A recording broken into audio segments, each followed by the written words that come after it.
பூசணிக்காய் ஸ்பெஷல் வெள்ளை பூசணிக்காய் இல்லையா, ஒயிட் பம்ப்கின். ஆமாம். ஸோ அதில் வந்து என்ன பண்ண போகிறோம்னா, வெள்ளை பூசணியில் வந்து ஒரு மோர் கூட்டு, ஒரு புளிப்பு கூட்டு, மோர் கூட்டு இல்லை, அது பேர் என்ன, தேங்காய் பால் கூட்டு. அதாவது மோர் கூட்டு அவியெல்லாம் பண்ணலாம் வேறு விதமாக. இன்றைக்கி வந்து தேங்காய் பால் போட்டு தேங்காய் பால் கூட்டு ஒன்று, புளி கூட்டு ஒன்று, அப்புறம் வந்து ஒரு பொடிச்சோல் பண்ண போகிறோம். இதுக்கு முன்னால் ஒரு சூப்பு பார்த்துருவோம். சூப்பு குடிச்சிட்டு இதெல்லாம் பண்ணோம். அப்புறம் என்ன பண்ண போகிறோம், ஒரு தயிர் பச்சடி. ஸோ ஒரு மோர் கூட்டு, ஒரு தேங்காய் பால் கூட்டு, ஒரு தயிர் பச்சடி, ஒரு பொடிச்சோல், அதுக்கு முன்னால் சூப். ஆமாம். என்னென்ன அந்த பூசணிக்காய் வந்து தனியாக கரெக்ட் இல்லையா? இதெல்லாம் ஒயிட் பம்ப்கின் ரெசிபிஸ் இன்றைக்கி பார்க்க போகிறோம். ஆமாம் ஆமாம். சூப்பு வந்து இந்த கொஞ்சம் பூசணிக்காய் அரைக்கி வச்சுருக்கேன். 2 தக்காளி, துளியோண்டு இஞ்சி ஒரு பீஸு இது, அப்புறம் கொஞ்சோண்டு ஒரு 2 கிராம்பு, துளியோண்டு இந்த பட்டை. இந்த நம்ம இன்னொரு சூப் பண்ணி காமிச்சிருக்கோம், டெய்லி குடிப்போம். இதெல்லாம் வெறும் பச்சையாக அழைச்சிட்டு கொஞ்சம் மிளகு பொடி போட்டு குடிக்கிறது. ஜூஸ் 2-3 விதம் பண்ணலாம். ஸோ இப்போ இன்றைக்கி இது பண்ணுறேன் நான். இப்போ இது வந்து அடுப்பில் வந்து நெய் வச்சுருக்கேன். அடுப்பில் வந்து துளியோண்டு நெய் விட்டுன்ட்டு இந்த பட்டை கிராம்பு லேசாக வதக்கின்ட்டு இது எல்லாத்தையும் போட்டு அப்படியே வேக வைக்கணும், ஜலம் விட்டு. இதாகட்டும்.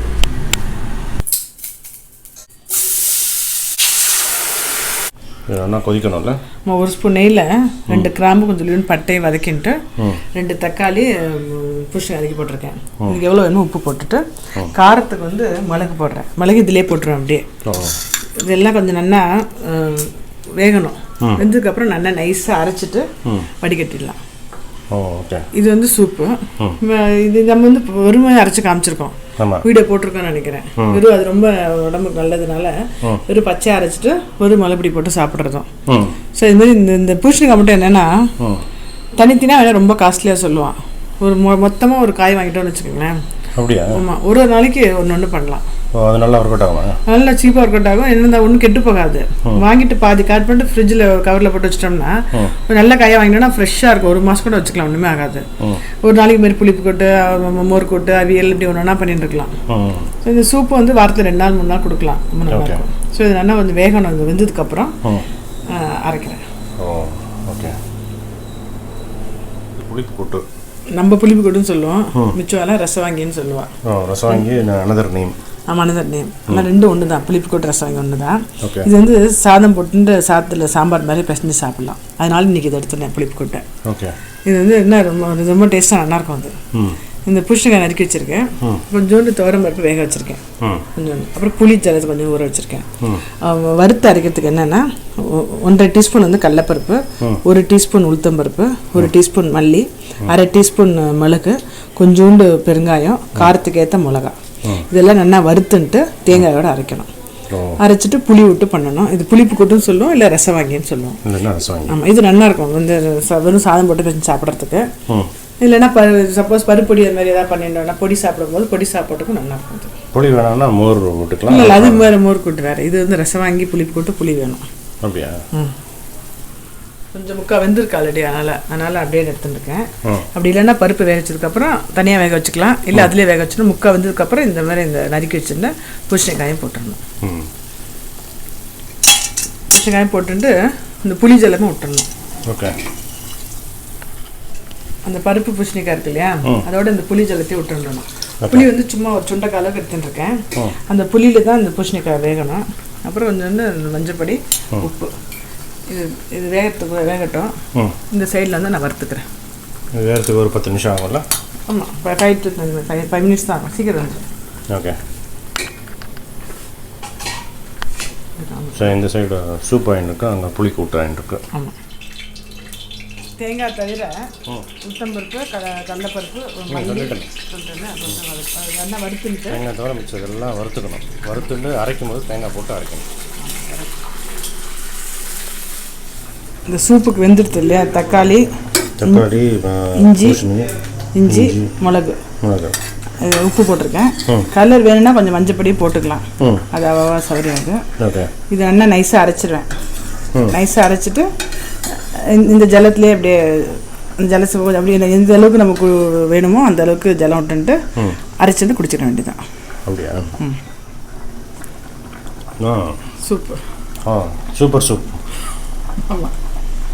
ஓகே, பூசணிக்காய் சூப்பு. நல்லா இருக்கும், உடம்புக்கு நல்லது. ஓகே, சாப்பிடலாம். இது ஸ்டார்டர் மாதிரி சாப்பிட்றதுக்கு முன்னால் சூப்பை குடிச்சிட்டு ஒரு 10 நிமிஷம் கழிச்சு சாப்பிடலாம் இல்லை? ஆமாம். ஓகே, வெந்துடுது. இந்த இதில் வந்து பருப்பு வந்து இது போட்டு வெந்துடுது இல்லையா? இப்போ இந்த அரைச்ச விதையும் போட்டுட்டு ஒரு கொதி வந்தோடனே இறக்க வேண்டியதான். ஓகே, இது வந்து சாத்தில் பிரச்சனைக்கிற சொன்ன கூட்டு மாரினால கொஞ்சம் அப்படி நீர்க்க வச்சுருக்கேன் நான். சப்போஸ் வேண்டாம் அப்படி கூட்டு மாரி இருக்கணும், அப்படி வெறுமை வேறு ஏதாவது போட்டு சாப்பிட்றோம் அப்படின்னா கொஞ்சம் ஜலம் கம்மியாக விட்டுக்கலாம். இதுக்கு வந்து கடுகு, உளுத்தம்பருப்பு, கருவேப்பிலை போட்டிருக்கேன், தாளிச்சு போட்டிருக்கேன், அவ்வளோதான். இப்போ இதே ரசவாங்கின்னு சொன்னோம்னா உளுத்தம்பருப்பு பதில் வெந்தயம் போடணும். அப்படியா?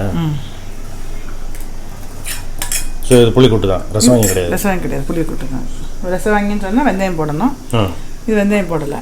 ஓகே, இது வந்து இப்போ கூட்டு, இது வந்து நீர்க்க வச்சுருக்கேன், அப்படி இருக்கு இல்லையா? அது நீர்க்க இருக்குது. இது வந்து சாதத்தோட பிரச்சனை சாப்பிட நல்லாயிருக்கும். ஓகே, நெக்ஸ்ட்டு வந்து தேங்காய் பால் கூட்டு. நம்ம தேங்காய் பால் கூட்டுன்னு சொல்கிறோம். சில பேர் இது ஓலன்னு சொல்லுவாள், ஸ்டூன்னு சொல்லுவாள். அப்படியா? ஆமாம். அதேமாதிரி இதுக்கு வந்து காராமணி போட்டுக்கலாம், இல்லை கடலப்பருப்பும் போட்டுக்கலாம். ஏதாவது ஒன்று வந்து இது கொஞ்சம் சாஃப்டாகிடும், அது கொஞ்சம் வாயில் படுற மாதிரி இருக்கணும். அதுக்காக இது ரெண்டுத்தையும் வேக வச்சுட்டு வேக வைக்கும்போது பச்சை மிளகாய் போட்டு வேக வைக்கணும். ஒரு தேங்காய் பால் எடுத்துக்கணும். இதெல்லாம் வேணா வெந்ததுக்கப்புறம் அடுப்பை இறக்கிட்டு அந்த சூட்டில் பால் விடணும். ஓகே, இது நல்லா இருக்கும். இப்போ ரெண்டுத்தையும் வேக வச்சுக்கிறேன். ரொம்ப ஜலம் வேண்டாம், தேங்காய் பால் வேற விடணும் இல்லையா? ஜலம் கம்மியாக அப்படின்ட்டு பச்சை மிளகாய், காரம், அவ்வளோதான். இது வந்து நல்லா வேகணும். வேகட்டும். மீன் டைம் வந்து இந்த தேங்காய் பால் எடுத்துக்கிறேன். இதில் உப்பு போடணும். உப்பு போட்டுறேன் கொஞ்சம். உப்பு கொஞ்சம், மஞ்சள் பொடி கொஞ்சம். மஞ்சள் பொடி போட்டால் போல அந்த தேங்காய் அது கொஞ்சம் மஞ்சளாக இருக்கு இல்லையா? கொஞ்சம் வெள்ளையாக இருக்கட்டும்னு விட்டேன். ஓகே, இது வந்து தேங்காய் பால் கூட்டுது. வெந்துட்டு ஆஃப் பண்ணிட்டேன். ஓகே, நார்மல் பொறுத்தல் பண்ணுறோம்ல அதே மாதிரி தான். கடுகு, உளுத்தம்பருப்பு, மிளகா, இது வந்து கொஞ்சம் பூசணிக்காய் மட்டும் இப்படி இப்படி இந்த வாழைத்தண்டு இருக்கிற மாதிரி நறுக்கின்னு இருக்கோம். அப்புறம் வந்து இது இந்த பாசிப்பருப்பு, இது வந்து பண்ணுற நார்மல். இது இல்லைன்னா என்ன பண்ணணும், ஒரு மிச்ச நாளைக்கு என்ன பண்ணால் அந்த புளிப்பு கொட்டை பண்ணோம் பார்த்தீங்களா? புளிப்பு கொட்டைக்கு என்ன வறுத்து அரைச்சோமோ அதை அப்படியே பொடி பண்ணிவிட்டு பொறுத்தலாம் பண்ணலாம். நம்ம பண்ணி காமிச்சிருக்கோம் வீடியோவில், அந்த லிங்க்கை கொடுங்க. அது அந்த பொறுத்தலும் சூப்பராக இருக்கும். கூட்டு வேண்டாம் அப்படின்னா ஒரு நாளைக்கு பொறுத்தல் மாதிரி பண்ணலாம். ஸோ இது கூட்டு இன்னைக்கு பண்ணதுனால இந்த மாதிரி பொறுத்தலாக பண்ணியிருக்கேன். பாசிப்பருப்பு போட்டு இது போட்டு சிம்பிளானது. ஓகே, இந்த காரத்துக்கு வந்து இந்த பச்சை மிளகாய் இப்போ தான் ரெடியாக இருக்கும். இது வந்து கூட்டு ஆயிடுத்து. காரம் வந்து வெறும் பச்சை மிளகாய் தான் போட்டிருக்கேன். இப்போ வந்து தேங்காய் பால் எடுத்துட்டுருக்கேன். இந்த தேங்காய் பால் விட்டுருவேன். இவ்வளோ பாலுக்கு எத்தனை அரைமுடி தேங்காய்? அரைமுடி தேங்காய் போட்டிருக்கேன். போட்டுட்டு கொஞ்சோண்டு கருவேப்பிலை போட்டுட்டு தேங்காய் எண்ணெய் வந்து அப்படியே விட்டுருவேன். தேங்காய் எண்ணெய் அப்படியே விட்டுருவேன். தேங்காய் பால் கூட்டு. ஆமாம், தேங்காய் பால். இது வந்து காராமணி வேண்டாம் அப்படின்னா கடலைப்பருப்பு போட்டுக்கலாம். அப்படியா? ஆனால் ஓலனில் வந்து இதுதான் போடுவாளா? காராமணி தான் போடுவேன். ஓகே, எண்ணெய் வச்சுட்டு கடுகு, உளுத்தம்பருப்பு, ஒரு 2 மிளகாய் கிள்ளி போட்டிருக்கேன். வெடிக்கட்டும். வெடிச்சதுக்கப்புறம் இதை போடுறேன்.